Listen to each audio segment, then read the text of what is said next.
Kelk sėdmenis. 4 kortelė.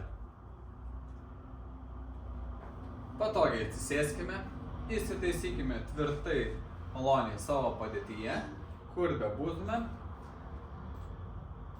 Pirštais suneriame už pakaušio, stabiliai, maloniai jaučiame savo delnuose pakaušį ir lengvais mostais pirmyn atgal atliekame iš alkūnės judesį, atliekame lėtai, jaučiame, kaip mano kūnas vienoj padėtyje, kaip kakliukas stabiliai lygiuoja su krūtinės lanku, kaip krūtinės lankas lygiuoja su dubens lanku ir taip, kaip vienoj linijai visas mano kaklas, visas mano krūtinės lankas yra vienoj linijai.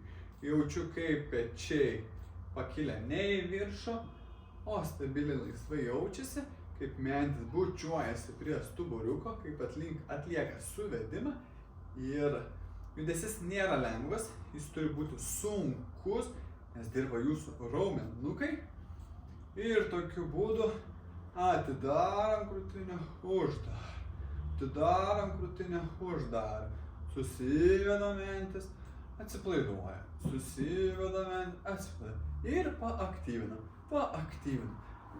Skatinam nejudėti iš krūtinės, o juda tik alkūnės.